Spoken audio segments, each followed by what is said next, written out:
Hey guys, welcome to the Powerful Man Show, where we help married businessmen save their marriages without having to talk about it, get unstuck, and gain clarity in their lives. As I like to say, life is too short for average. I'm your host, Doug Holt, with my co host, Tim, the Powerful Man Matthews. Now let's get this started.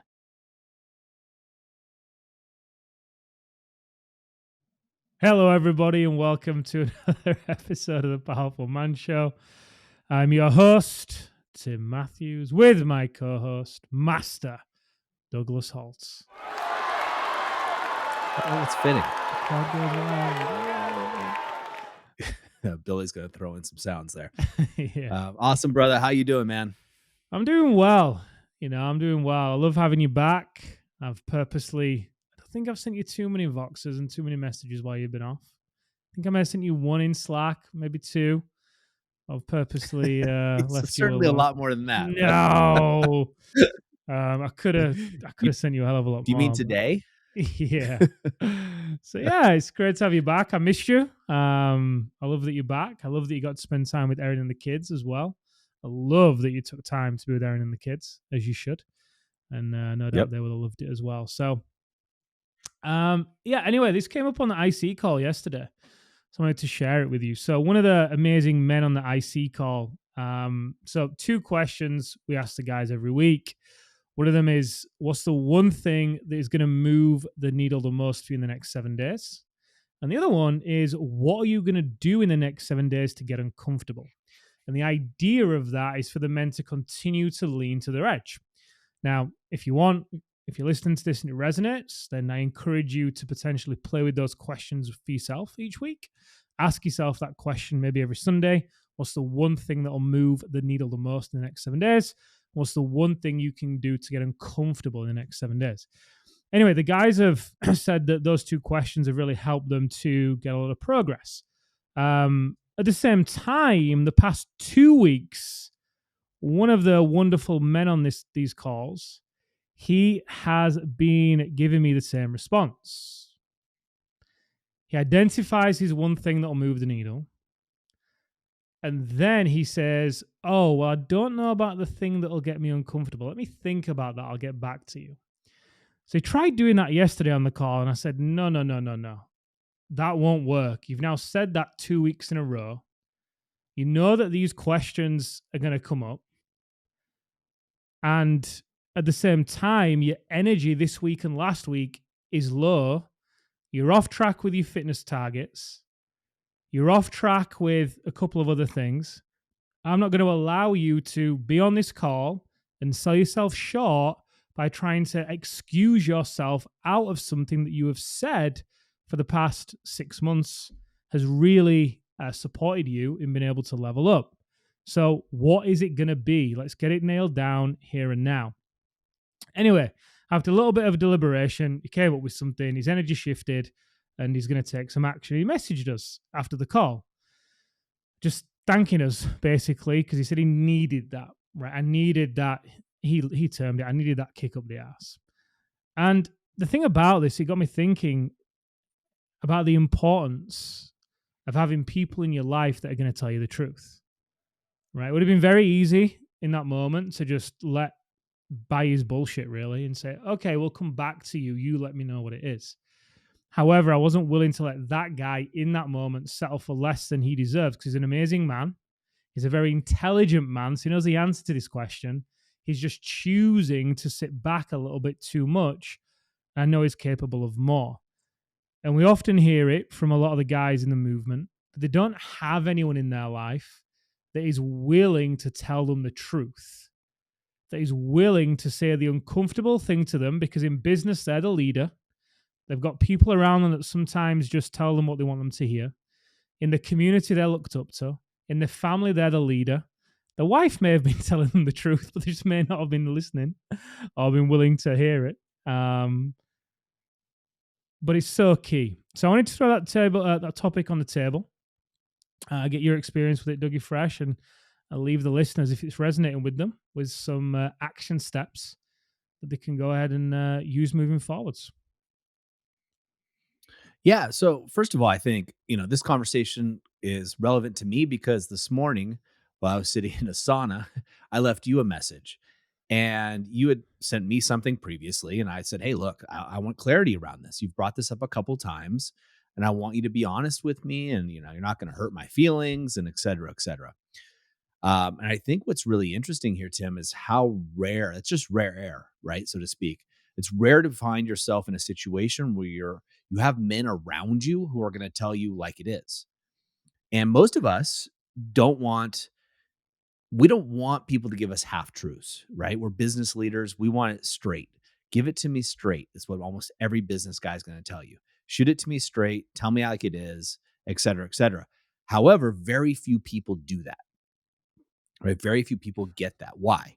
Well, if I tell you the truth, Tim Matthews or the listener, I am now at risk of you not liking me, right? Which sounds weird, but we go back to more brain behavior or brain chemistry, right? I can get kicked out of the tribe or what have you. Like, so if we're back in the savannah back in the day, and all of a sudden I'm telling everybody the truth and people don't like me, there's a chance I get kicked out of the tribe. And now I'm left alone with the tigers and the lions and everything else trying to eat me with none of my boys having my back.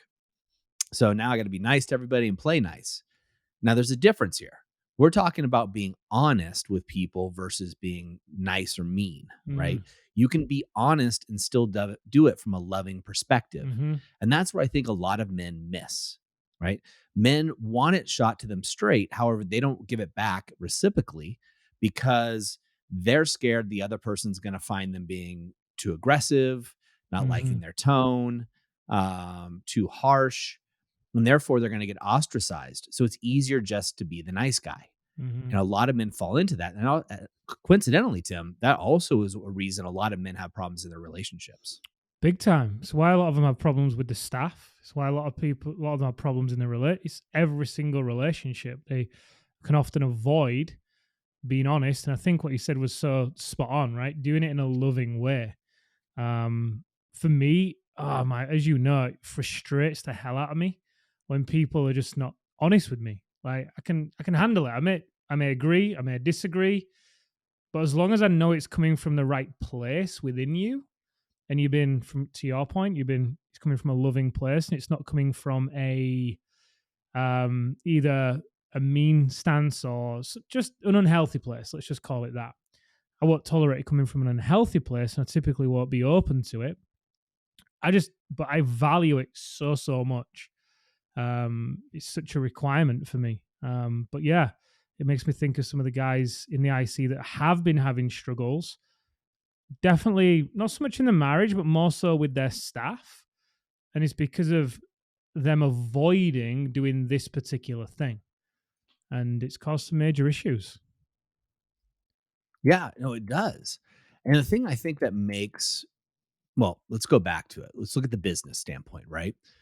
One thing so you run the day-to-day of the Powerful Man movement as the acting CEO. And one of the things that you tell me almost on a weekly basis is how people on the team love when you're giving them firm accountability. People like that. They want to be held accountable because if we set a goal as an individual, right, that's something we want to achieve. And we know we want to achieve it. And so being accountable and having someone really hold a mirror up to you is a great way of getting there. We all want to be better. The people that work within the Powerful Man, I think there's 27 people currently, thereabouts, right? Those individuals want to be held accountable. They want to be held to a higher level, right? And that's being honest. That's giving honest and direct feedback. If you beat around the bush, you're not helping anybody. You're not helping them get better. You're not helping them become a better person, a better human, right? You're really what you're doing is you're almost being complicit in their averageness, which is a new word, but you're being complicit in them not achieving their greatness. And that's not love, right? Really, that's selfishness, because love is telling somebody exactly like it is, being honest with them. Now, when you take it back to the staff level, your staff, guys, listen to this, they want to grow. If you look at all the stats, when they look at why do people stay within a company or why do they leave, it's not money. It's lack of growth opportunities, or they'll stay because of growth opportunities. Now, sure, they want to make more money. We all do, but they also want to grow. And if you can't provide the straight talk, the truth to them, they can't grow. You're preventing them the opportunity for this growth. And when you look at this gentleman that you're talking about, the IC, which by the way is the inner circle, it's a high level 1-year mastermind we run, right? Those guys are definitely looking for someone to shoot it to them straight.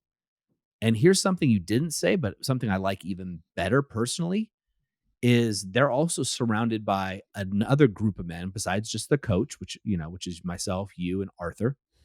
Besides their coaches, the other guys are also shooting it to them straight too. And they've got no skin in the game other than, hey, look, you call me out and I'll call you out. That way we all move together. That way the rising tide lifts all boats. And it's so rare for men to have that. Some guys will have it, maybe in a business situation peripherally, or maybe with an old buddy, maybe one, kind of those remember when buddies. But guys just don't have that right now, where you have a group of men who are going to call you out in your shit, right?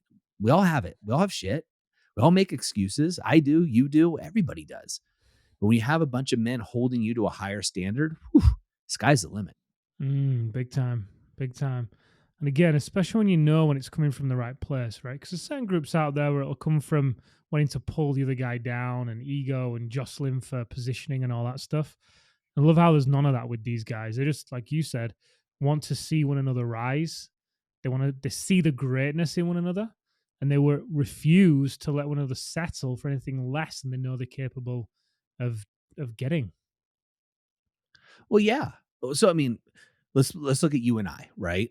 So between you and I and our relationship, we'll use that as an example, right? I get mad when you don't do what you say you're going to do because I want to celebrate you. So I look at it from that perspective. You're robbing me of the opportunity of celebrating your wins.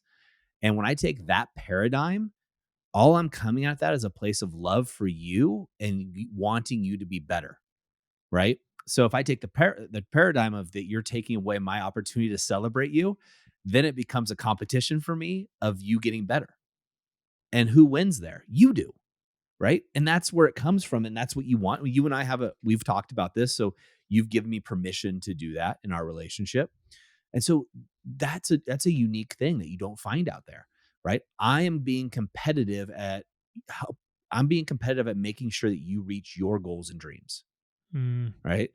And so when you have a group of men, you look at the inner circle, now you got 10, more than 10, if you count the coaches, men being competitive at making you better so you hit your goals and dreams. The odds of hitting those goals and dreams are pretty friggin' high, right? And they're doing it from a place of love of you, right? That's a nurturing energy. We're guys. So yeah, I can get a little aggressive at times. There could be some trash talking, but there's more celebrating than trash talking or aggressiveness. There's more banter and having fun. There's more empathy when guys are going through hard times than not. So you have those emotional deposits the other way, right? There's emotional deposits in that bank account. So when you do a withdrawal, which can be a harsh criticism, right? You got enough at stake that the person realizes that you're doing it for their best interest. Yeah, the more we talk about this, the more I think about instances in my life where I would never have grown had it not been for the feedback of somebody else. Because we cannot see our own blind spots. We just can't. And that's why for me, I value people being honest with me so much, because I want to grow. I want to learn, especially if it's somebody that I respect. I mean, even if it's somebody I don't respect, I'll still be open to what they say and I'll see if I find any truth in it. But regardless, I'm just so eager to be able to grow and be better.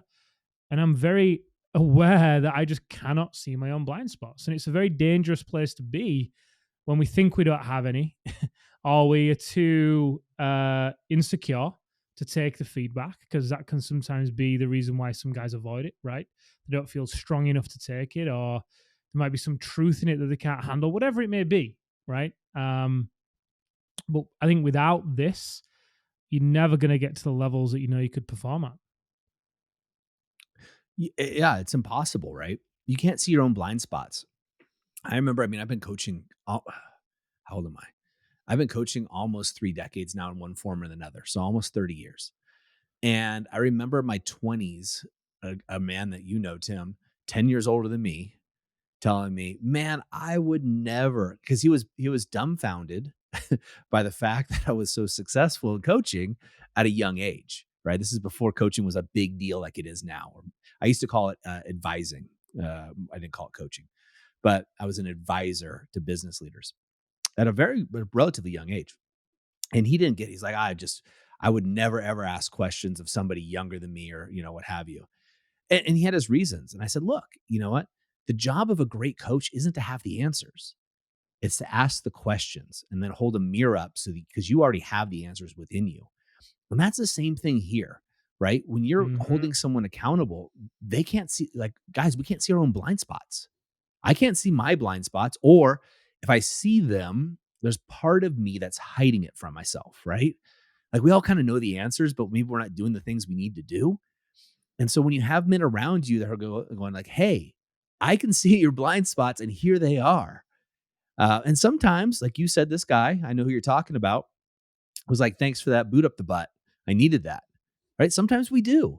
Sometimes we need a hug, right? Every time's different. But what we need is the honest answer. That what we need to know that we can rely that we're going to get the honest answer each and every time. I was just off a coaching call recently with one of my one-on-one clients who been working with. And it's something he and I talked about is, in his relationship, he's getting half truths and it's driving him nuts, as it should. And he's like, Doug, whether it's an employee or anybody else, I just want them to shoot it to me straight. I said, yeah, you know why? The reason is because you're worried that you're going to get hoodwinked otherwise. You can't trust what the person's going to say until you can trust that each and every time they're going to be honest with you. Once you know that they're always going to be honest with you, now you can have a relationship built on trust. That's when you can start being the harsh critic, so to speak, and give them an answer, because now they know, hey, look, I can trust that at least you're being honest from your point of view. Doesn't mean I have to take it on what they're saying, but I know that I trust that they're going to be honest with me. They're telling me the whole story here, not just part of the story or what they think I want to hear. They're telling me what's true for them. Right. And that's so rare to have in this day and age, Tim, especially amongst men, because, guys can be violent. Guys can do all these things. Guys can ostracize each other. They can be jerks. There's all kinds of things that can happen. And sometimes, hey, it's better just to keep my mouth shut. Right. You hear that all the time. But when it comes to people you care about, right, or people that you're in a high level group like the Powerful Man, that's not time to keep your mouth shut. That's time to help each other out so you can celebrate their wins. So give the listeners one action step coming out of this. This was your topic. I've got one. I love how you throw it in for me. One action step. First of all, guys, take inventory. Take inventory about the men you're spending time with right now. Do you trust that they are going to shoot it to you straight each and every time? Yes or no? You know the answer. And so I can't just do one, Tim. The second thing is, are you the guy that shoots it straight? And when I say it, don't be a jerk. Know your opportunity, know the place to do it, right? Know the place, but tell people the way it is in a loving manner, from a place of love, right? And also realize who you're talking to, what their moment is. If someone's mother passes away, their mom wasn't good, a good person. You don't just say, well, geez, at least she was horrible. Who cares? Do it from a loving, compassionate place, guys. But be honest and be direct. And if you find you're not around men, at least 5 that you don't have, then find them. They're there. We have thousands of men in the movement. We call it Powerful Man. Who are those guys?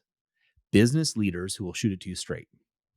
So those men are out there, right? We have a community of them. And if you haven't found them, come join us. Beautiful. Right? We have a few rules. You can't be a jerk. Got to be a businessman. Right. And you got to want everybody else to win.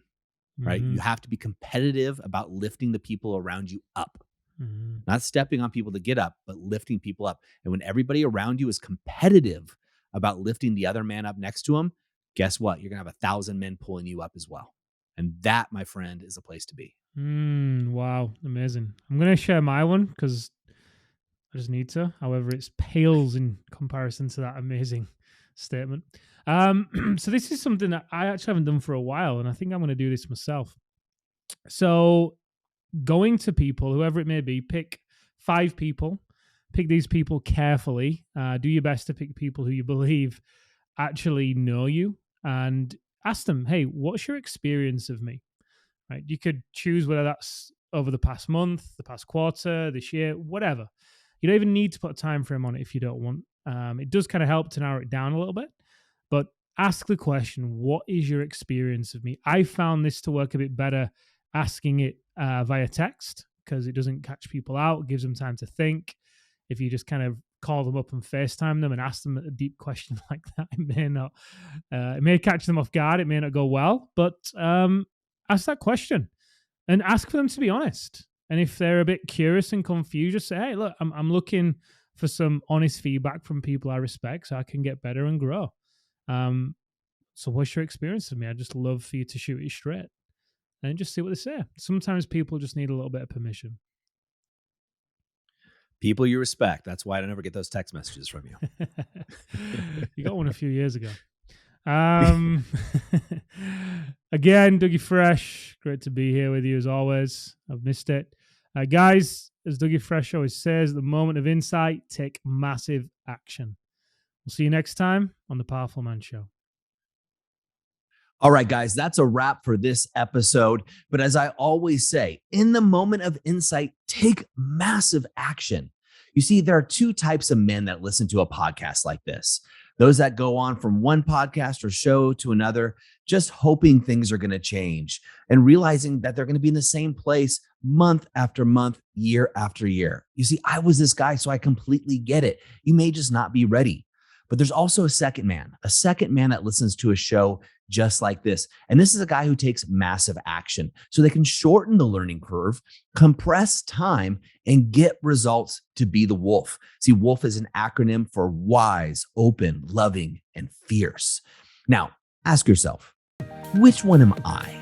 And just be honest with yourself there. And there's no judgment on my end, but if you're ready to move from deactivated deer mode, which is defend, excuse, explain, react, to activated wolf, wise, open, loving, and fierce, then go over to thepowerfulman.com/grow and go there now. In fact, I'll make it super easy for you. I will even put the link right in the description here, so you can just click it and go over there now to learn more. Guys, in the moment of insight, take massive action. Go from deactivated to activated, because like I said, life is too short for average. And I'll see you on the next episode.